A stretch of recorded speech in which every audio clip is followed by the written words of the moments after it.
참으로 오래간만에 박대성 화백의 소산 비경을 관람하게 되는데, 거기서 우리는 구도자의 길을 보게 됩니다.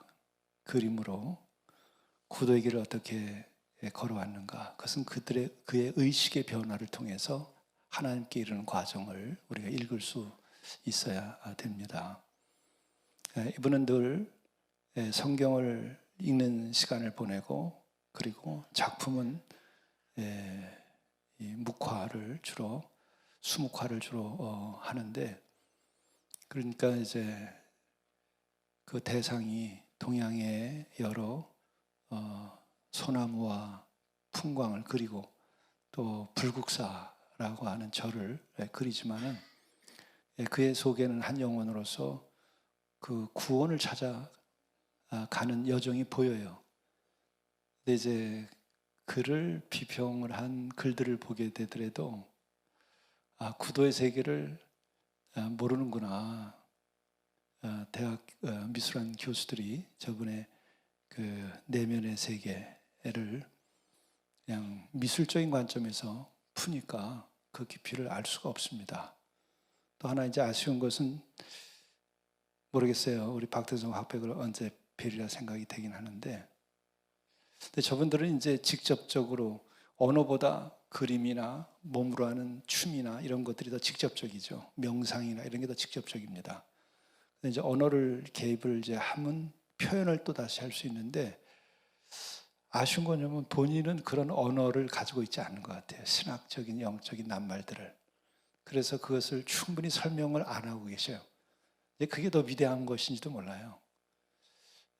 설명하면 의미가 제한되기 때문에 언어를 사용하지 않고 그냥 침묵이 나올 수 있겠죠. 그런데 저번에 생애가 그림에도 나타나지만, 그 부유하게 잘 살던 어린 시절에 빨치산에 의해서 아버지 어머니가 맞아 죽고 보는 앞에서 자기는 낫으로 팔이 잘려나가고, 그리고 어린 시절로부터 동네에서 왕따 당하고 놀림 당하고 팔이 없는 아이로, 근데 자기 속에는 예술의 혼이 있어서, 또 이게는 이제 조선조의 문인들의 가지고 있는 선비의 그 정신과 연결이 되는데, 붓을 들어서 그림을 그리기 시작을 하죠. 그것으로 자기를 위로하고, 그래서 소나무가 고난 덩어리를 상징하는 거예요.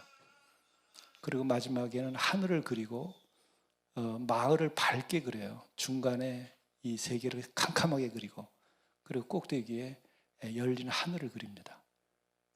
그 깊은 산이 밝은 산을 그려요. 그게 하늘의 빛이 땅에 이르러서 세상을 밝혀주고, 또 이 땅에서 그 골짜기를 타고 올라가서 하늘에 이르는. 그래서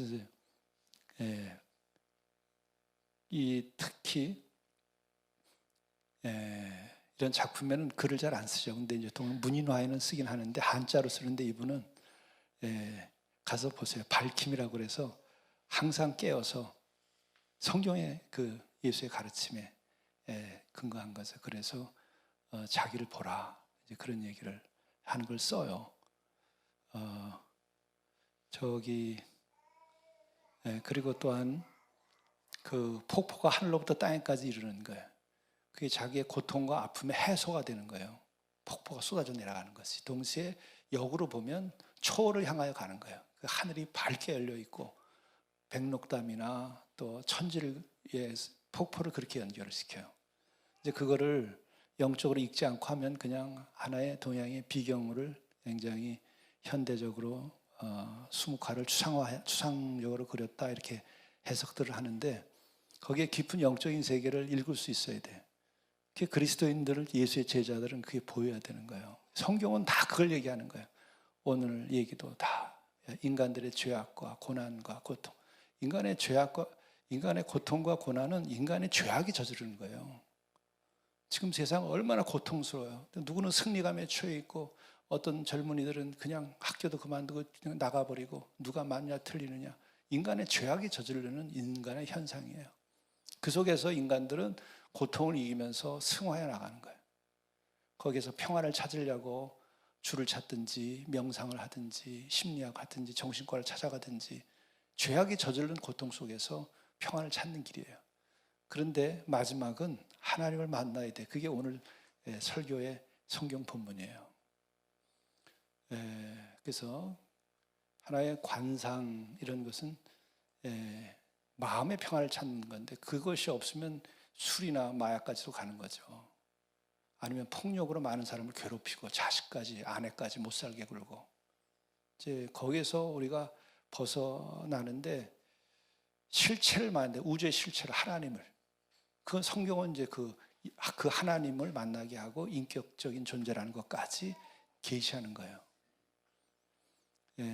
그래서 여러분들이 인생의 길에서 여기까지 오고 지금 이런 예배라고 하는 인간에게만 있는 특별한 영적 현상인 거죠. 예배라는 것이. 이 속에서 하나님은 임재하시고 우리는 그분을 찾아 만나기도 하고 그분이 만나 주시기도 하고 안 되는 사람들은 그게 눈이 뜨지 않은 사람은 예배를 드려도 예배가 안 돼요. 그게 답답한 거죠.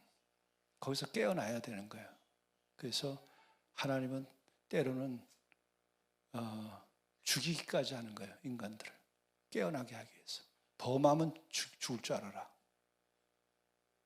그렇게 해서 그 거룩함에 대해서 눈을 뜨게 하는 거죠. 근데 육에 빠지면 안 보여요. 예배당에 앉아서도. 그러나 노력을 해야죠. 은혜를 입어야 되고. 그래서 이제 사실 저는 몇몇 사람들과의 영적으로 내가 돕고 싶은 마음에 있어서 오늘 내가 가면 4번째 가게 되는데